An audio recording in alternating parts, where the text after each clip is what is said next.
For question number 1, as it is given in the question that electric field is towards positive x-axis. That means this is the direction of the electric field in the positive x direction.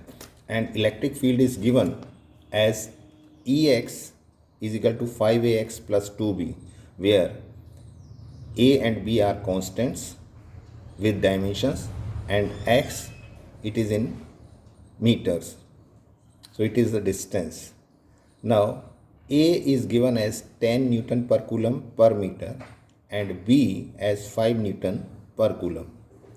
So Ex, if we have to find, we put the value of A as 10 and B as 5.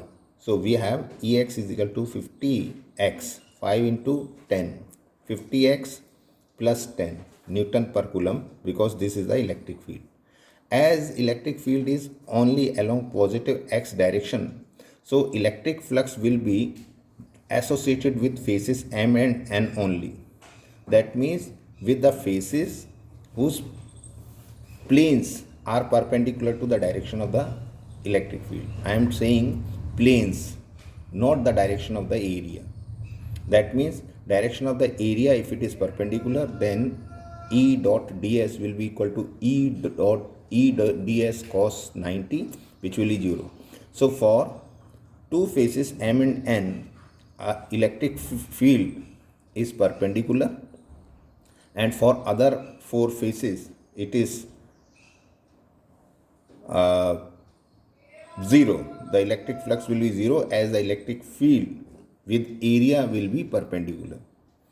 So when x is equal to 0, if we put x is equal to 0, that means the distance is equal to 0, then Ex will be equal to 0 plus 10, that means 10 Newton per coulomb. This is the magnitude of the electric field. Area of each face of the cube is, say, ds, and this will equal to 10 centimeter into 10 centimeter, because this distance is 10 centimeter.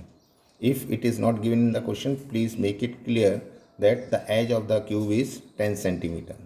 So 10 centimeter into 10 centimeter, it is not in SI unit. 100 centimeter square, make it in SI unit. So it will be 10 raised to power minus 2 meter square. Now when x is equal to 10 centimeter, that means x is equal to 0 and x is equal to 10 centimeter. So x is equal to 10 centimeter, that means 0.1 meter. Ex is equal to 50 into 0.1, 50 into 0.1 plus 10, that means 5 plus 10, 15 Newton per coulomb. Now electric flux through phase M. Electric flux, we know this is equal to E into A or E dot A.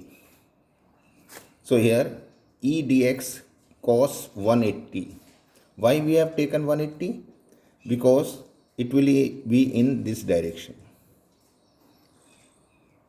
Area will be in this direction. Electric field, area is in this direction. Electric field is in this direction. This will be 180. And cos 180 is equal to minus. So it will be Ex dx or ds. So Ex, when x is equal to 0, that means through this phase, Ex is equal to 10, and area ds of this phase is 10 raised to power minus 2. So minus 10 into 10 raised to power minus 2 Newton per coulomb meter square. Similarly, electric flux through phase N. Now in this direction, electric field and the direction of area will be same, so cos 0 we have to take. So this will be Ex ds cos 0, E dot A. So Ex dx, that means for this phase Ex is equal to 15 into 10 to the power minus 2 Newton per coulomb meter square. Net flux, here the lines are means coming out in this direction, here the lines are coming in this direction. So the net flux will be equal to the sum of the two. So one is positive, another is negative. So 15 into 10 to the power minus 2 minus 10 into 10 to the power minus 2, that is equal to 5 into 10 to the power minus 2 Newton per coulomb meter square. So this is the flux phi 1 minus phi 2. That is a net flux. Many questions may be asked in this form if electric field is given. Now, according to Gauss theorem, we know that the flux, the net electric flux coming out from a surface is equal to phi is equal to net charge enclosed by epsilon naught, 1 by epsilon naught times the net charge enclosed. That is the Gauss theorem. So charge enclosed will be equal to Q is equal to electric flux into epsilon naught. Electric flux into epsilon naught is equal to charge enclosed. So we can put the net electric flux 5 into 10 raised to power minus 2 and epsilon naught 8.85 into 10 raised to power minus 12. So this is equal to 4.425 into 10 raised to power minus 13 coulomb. That means in this type of question we have to keep in mind that for this surface in the direction of the electric field and the opposite phase, the electric field, we have to take the flux coming out from these two surfaces as the sum of the flux through the two surfaces, and if for one surface we are taking as positive in this direction, so we have to take in this direction negative and we add them, the net flux we will obtain, and using the Gauss theorem we can find the charge enclosed. Now for second question, it is given that flux through the cube is equal to flux through faces whose plane is perpendicular. Again, it is the similar type of question, and for a cube, if it is placed in the electric field and electric field is in the direction of the positive x-axis, but here it is 0.1 meter away from the origin. So again, the faces whose plane is perpendicular to the direction of the electric field, the electric flux through them we will have to consider. That means if we say phi is equal to E dot ds or E dot a, so only for those faces for which E dot ds is not equal to 0. So again, for this shaded portion and opposite to this, I have marked it as 1 and 2. For this phase and for this phase, we have to find the electric field through these two phases, and then the sum addition of the electric field or the electric flux through these two phases will give the net electric flux. So for at phase 1 of Q, electric field E1, it is given as alpha x, and alpha is equal to 500 into 0.1, x is equal to 0.1, because this phase is 0.1 meter away from this origin.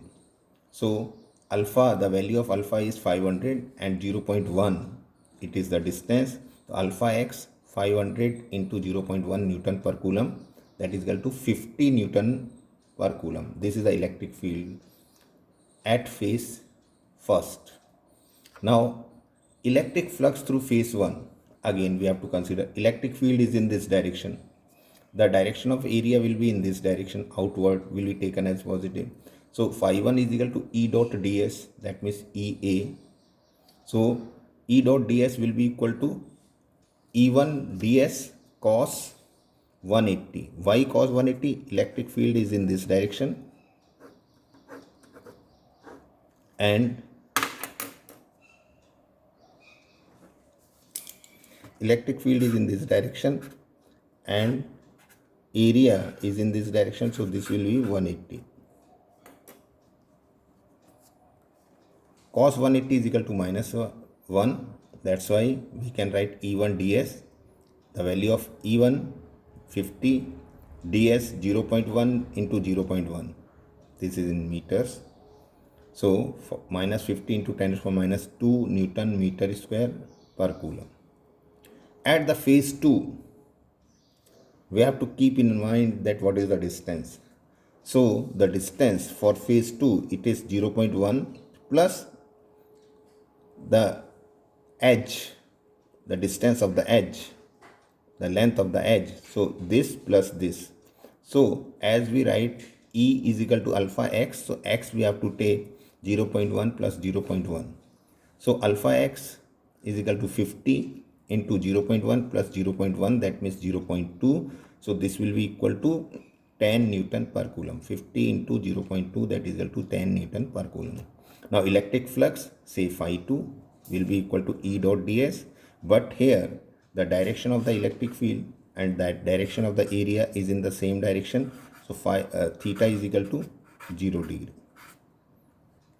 So cos 0 is equal to 1. So E dot ds will be equal to the flux through second phase. So 10 is the electric field, 0.1, 0.1, 10 into 0, 10 into 10 raised to power minus 2. Net flux through the cube, phi is equal to phi 1 plus phi 2. So this will equal to minus 50 into 10 raised to power minus 2 plus 10 into 10 raised to power minus 2. This will be equal to minus 50 plus 10. This is same. So minus 40 into 10 raised to power minus 2 Newton per Coulomb. This is the net flux through the cube. And for finding the charge, again we can use the Gauss theorem. Flux through the cube is equal to net electric charge enclosed by the cube by epsilon naught. 1 by epsilon times the net charge enclosed. This is the Gauss theorem. So Q net will be equal to flux into epsilon naught. Flux into epsilon naught or epsilon naught into flux. So epsilon naught 8.85 into 10 raised to power minus 12 and phi is equal to minus 40 into 10 raised to power minus 2. And if we solve this, we will get 3.34 into 10 raised to power minus 12 Coulomb. I think you might have understood this. The two questions, very important, and other questions you may try according to this. Thank you.